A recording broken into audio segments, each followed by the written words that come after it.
Hello, welcome back. The topic for this sub-lecture is examinations.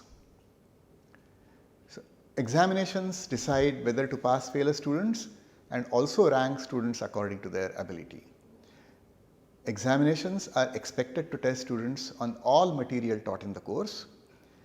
It is desirable that no question in a 3-hour exam take more than 30 minutes, because a long 1-hour question is really frightening to most students, and if they get that right, they have lost 1/3 of the credit. So that is probably not a good idea. Exams should be easy to correct, and as you can see, setting good exams is hard. So we do need to think about this. You can have many types of examination questions. So the most important question, I guess, is program design.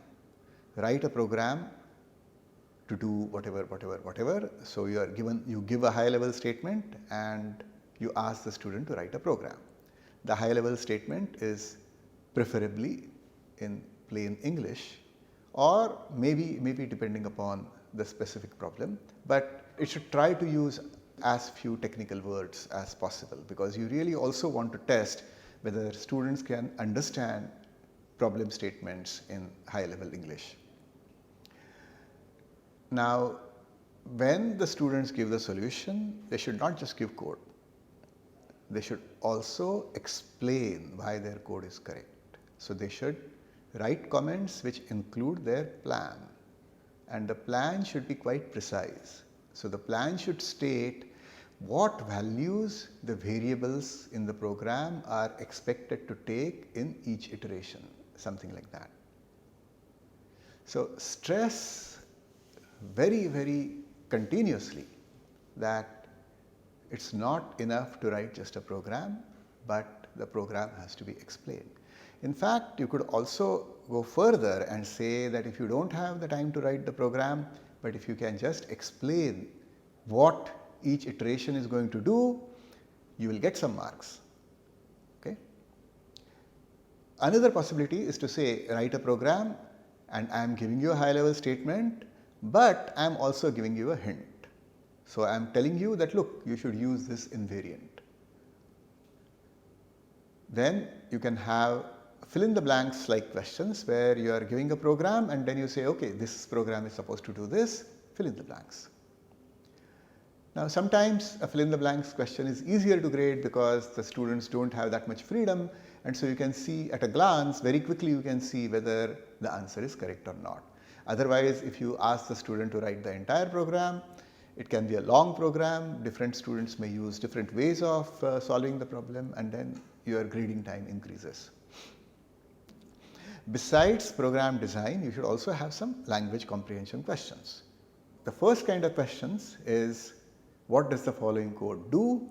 Explain in English what high level function of the input it prints. This is a very tricky question because it has to guess what the programmer had in mind. Was the programmer trying to find, say, the GCD of the input numbers, or was the programmer trying to find the smallest number in an array or the second smallest? So all that is a little difficult. The easier kind of question as far as language comprehension is concerned is, what does the following code print? This is very straightforward.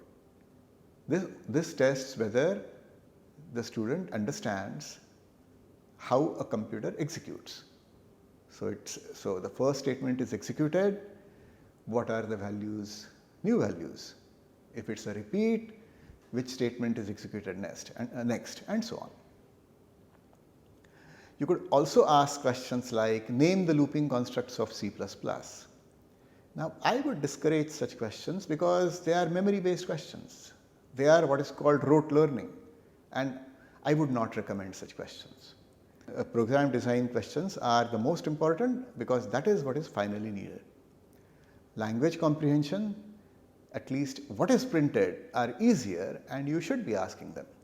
So someone might not know design and might not be able to write a complete program, but if they can figure out what a program prints. If they know enough to tell you how a computer executes a program, then they should get credit for it. So definitely ask both kinds of questions. So on program design questions, here are some easy problems that could be asked. So you are purchasing some items. So the program reads in what items are purchased, what their prices are, and prepares a bill, or adds up marks of students and maybe finds the ranks, and maybe there is some physical system which has some reasonably simple evolution. Okay, so maybe there is a bank account with deposits and withdrawals and interest and fine calculations as per the rules, and the program has to print out, say, the final balance. Or maybe there is a system of tanks and inlets, and the program has to print out what is the amount of water in each tank at the end, something like that. Okay. So here the manual algorithm should be completely obvious. And I think you should have at least one such problem, some really simple problem which can be stated in English and for which there is a simple program that the student can write. You could have some harder problems, but then you have to be careful. For any problem you ask, you should have in mind a discovery path that the student can take to the solution. It should not involve flashes of insight, because flashes of insight in a 3-hour exam or in a 2-hour or a 1-hour exam are really difficult. Okay? So it should be something which is related to what you have taught. Okay? It should be based on common sense. Okay? But if it is based on common sense, you should say that it's the common sense of the student, not the common sense of the teacher. Your common sense as teachers may be much more refined. So try to think like a student here. You should ask, have they solved similar problems in the class? So then they know, they have a hint as to how to proceed. Or if they have not, you should ask yourself, would it be fair to give a hint? Then do they know the domain? If the problem is about mechanics, should you expect that they will remember the equations, or should you just give the equations? So even if you have solved problems using the equations in class, I would say think very, very carefully about whether you want to give the equations also. Okay? So some examples. Find the area of a polygon given coordinates of the vertices.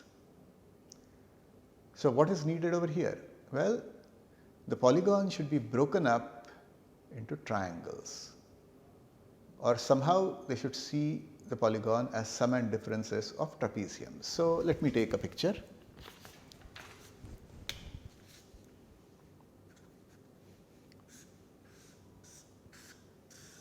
So if this is my polygon, then I can break it up into triangles in this manner. And often students know how to find the area of a triangle given the lengths of the sides. So if you know the coordinates, this coordinate, this coordinate, this coordinate, you know the side lengths. You can calculate the side lengths, so you can get the area of this polygon. Then you can get this triangle. Then you can get the area of this triangle. You can get the area of this triangle. So you can add up the areas and give the answer. But you can also do it in a different way. So if this is our same polygon, you can see that, look, these are the areas which are below the polygon, and these are the areas. So, okay, so let me use pens to tell you what I mean, over different colored pens to tell you what I mean. So, this dotted trapezium, this black trapezium area, okay, and this trapezium area, okay, minus the areas of these green trapeziums.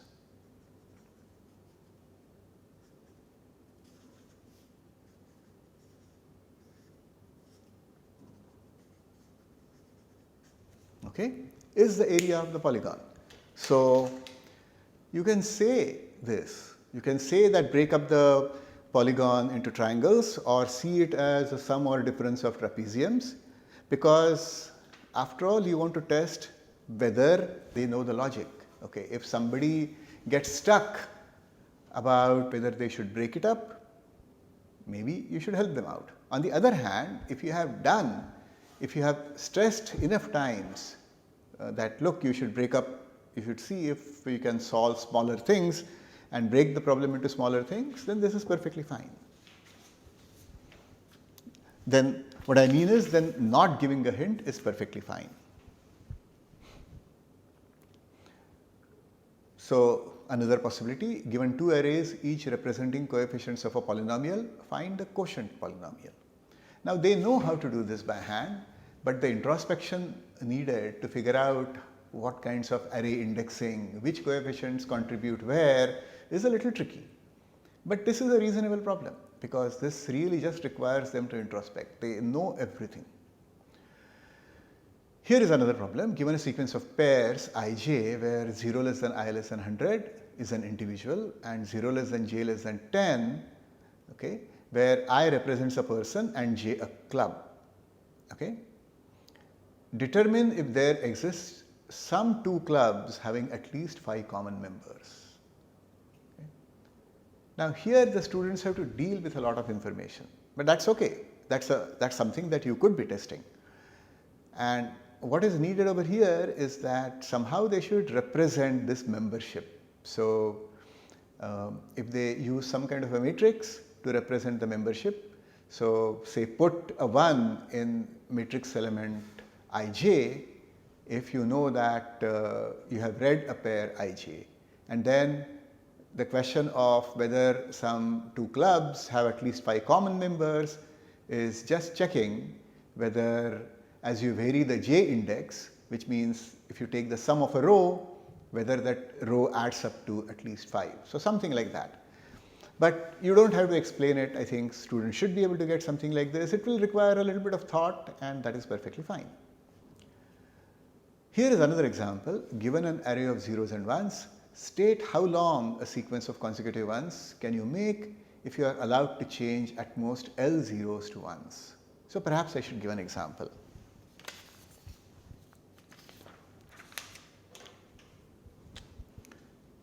So here is my sequence of zeros and ones.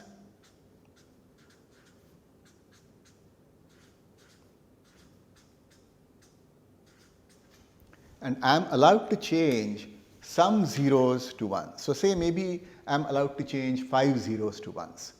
Okay? So maybe I change these zeros. So 4 and this one, I change these 5 zeros. Now that gives me this as a contiguous sequence of ones. So how many, what is the length of this sequence? 1, 2, 3, 4, 5, 6, 7, 8, 9, 10, 11, 12, 13. So now I have a contiguous sequence of length 13. But suppose instead I change this 0, these 4 zeros and this 1 0. So what do I get? I get this contiguous sequence of ones. Okay? Or I could do better.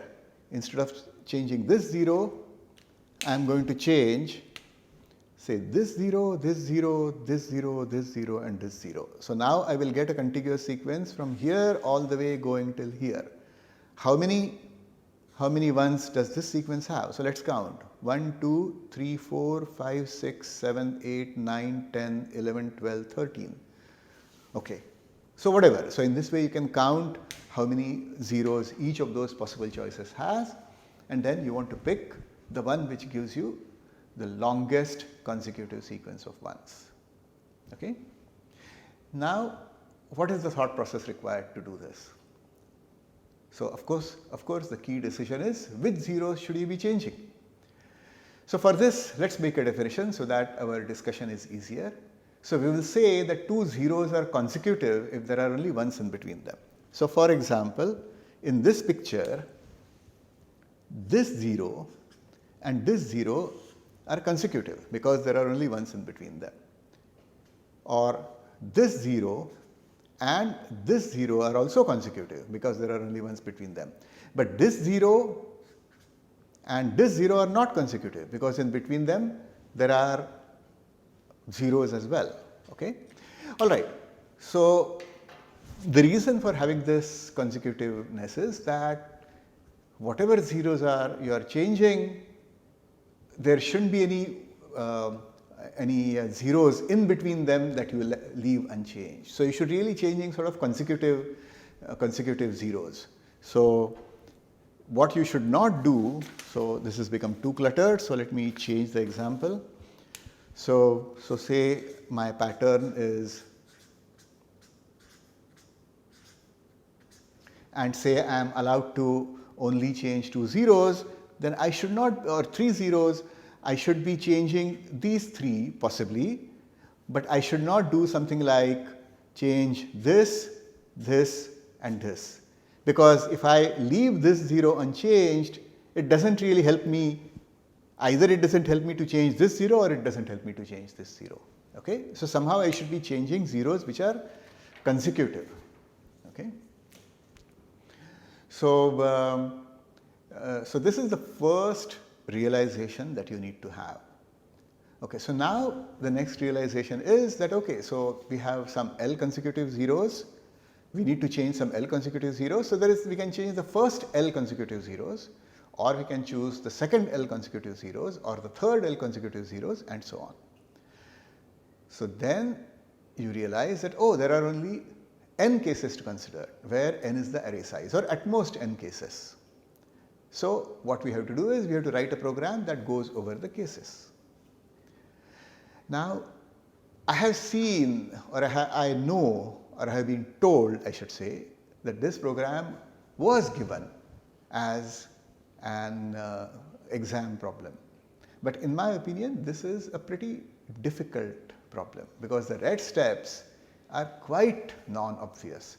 So, unless you have students who you know are very hardworking and very sharp, I would not recommend giving a problem as hard as this, even though with a few hints the student should be able to solve it, but without hints certainly no, and this is an example of where you should be careful. Another kind of program design question that you can ask is invariant based. So, for some algorithms the main idea is contained in the invariant, and it could be an insightful idea, and what we can do is we can give that idea and ask for the rest. Now, the code really should follow logically given the invariant, but doesn't mean that writing the code is still going to be easy. The code might still be tricky, and especially in this case such problems make sense. Okay. So, the point of giving such a question is that we can familiarize the students with interesting algorithms without requiring them to be clever, but they are still, it's not still completely easy for them. They still have to be careful, and they have to sort of do work systematically to reason about what code is necessary. So, an example, complete the following algorithm that finds the fifth largest element in a set of n non-negative integers which you are reading, okay, using the invariant that is given. So, here is the code. So, first you are going to read n, which is the number of elements that you will see. You will employ an array S into which you will store 5 numbers. So, some way you have to initialize that array. So, you read in that n, and then you are going to read each number, but you are going to somehow let S guide you so that you will somehow keep the 5 largest values in S. So, at the end you have to print something. So, this is a fill in the blanks question as well as an invariant driven question. So, what you are expected to do is you are supposed to fill in code where the dots are given to you. The first blank could be filled with negative numbers, because then whatever the first 5 numbers are read will come in. So, remember that you want that array to contain the 5 largest integers. So you have to initialize it somehow, and initializing it with negative numbers makes sense. The second blank is the key.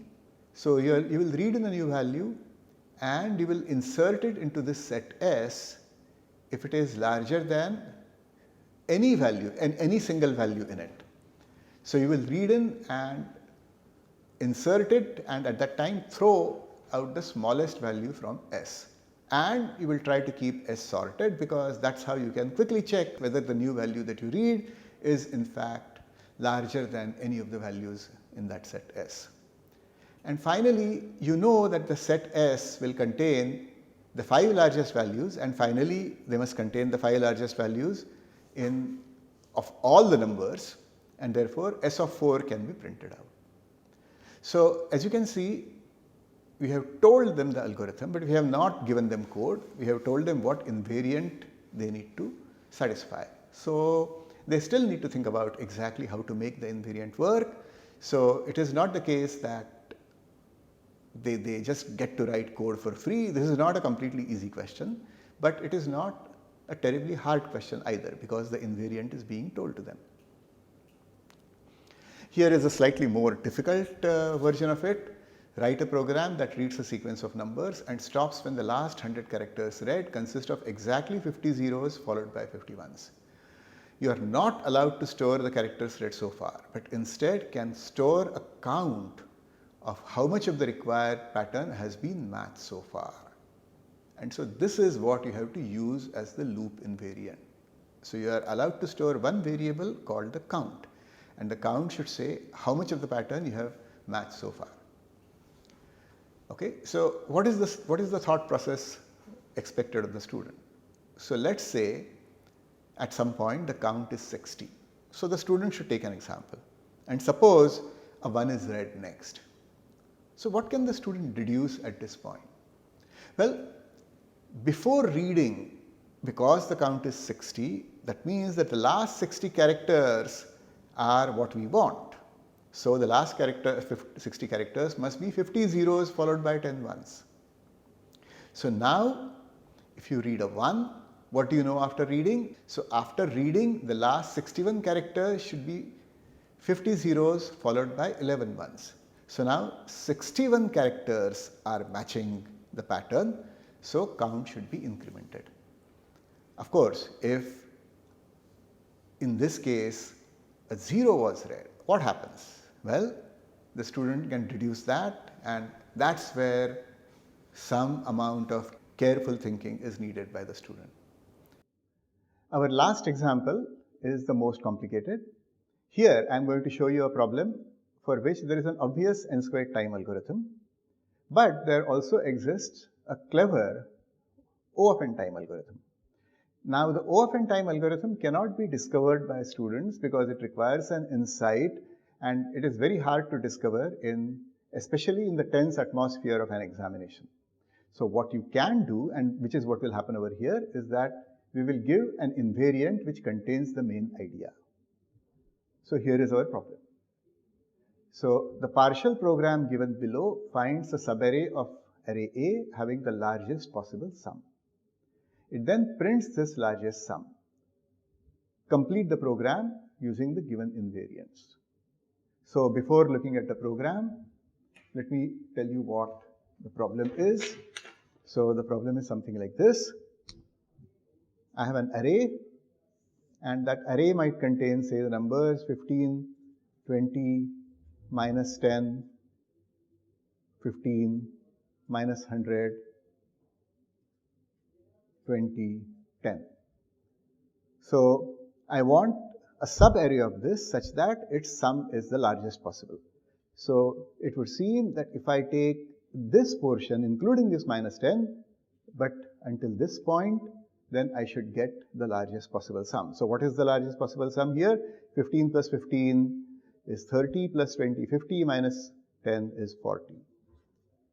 So this should be the largest possible sum. I should not include minus 100 because the subsequent stuff which is going to be included because of that is not enough to counter the effect of this minus 100. So in this case, the answer should be 40. Okay? The obvious algorithm to do this is to consider every possible subarray. So this array, this array, this array, as well as this array, this array, this array, and so on. Okay? But this code which we have seems to give a linear time algorithm. So let's take a look at what that code does. Well, it starts by defining two variables, finished max sum and ongoing sum, of course, in addition to the array A that we have. It first reads the array, and then the code has a loop, and you are supposed to fill in the value over here. So the value should be just updating finished max sum and ongoing max sum. At the end, the finished max sum should be printed out. So the invariants mentioned are these. Finished max sum should equal the largest sum of any subarray of the first I elements. Okay, and they could start anywhere and terminate anywhere. So if this is my array,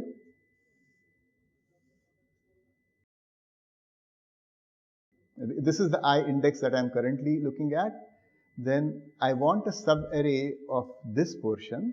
It could start anywhere, end anywhere. Say maybe it is this, such that the sum of the numbers in this region is the largest possible of all possible subarrays, starting anywhere and ending anywhere. So that's as far as finished max sum is concerned. Ongoing max sum, on the other hand, is a little bit constrained. So here, again, this is my array. This is the current value of I is pointing to this index. Now, I am looking for subarrays, but I am looking for a very specific kind of subarrays. So all the subarrays must terminate over here. So it could be this subarray, it could be this subarray, it could be this subarray, it could be this subarray, and so on. So they must terminate over here. And of these, I want the one which has the largest sum, and that should be placed in ongoing max sum. Okay? Now, at the end, we are printing finished max sum, but ongoing max sum is going to be useful in updating. So if you think about how to update this, you will see that ongoing max sum helps you in deciding what finished max sum is going to be. And at the end, of course, then you can print out finished max sum. So as you can see, this is a clever algorithm which requires O of n time, because inside the loop, we are only going to do 2 updates, and there is no looping inside that. So although the student will not be able to discover this algorithm, the student should be able to write code which maintains this invariance. Okay, so I want to now conclude the topic of examinations, okay, and in-class questions and assignments, the entire sequence of lectures, lectures about these topics. So in-class questions, assignments, exams are a way of interacting with the students besides lecturing. Besides evaluation, they are instruments of teaching as well. Evaluations must be fair but challenging as per the abilities of the class. You should write model solutions before exams so that you have a good idea about how hard your exam is. You should disclose model solutions to students. Note that students are going to be very focused while understanding model solutions because they want to increase their marks. So in order to increase their marks, they will read the model solutions very, very carefully. In fact, you can say that quite possibly students will be most focused and most attentive and most eager to understand what you are telling them when they are reading the model answers. So, in fact, you should treat this as a teaching opportunity. Write the model answers carefully, tell them what it is that you expect them to write, and tell them what their mistakes are, because you may see this as a painful process of haggling for marks, but it is actually also a learning process. So that concludes this topic of in-class questions, assignments, and these are the references that we have used in this sequence of lectures. Thank you.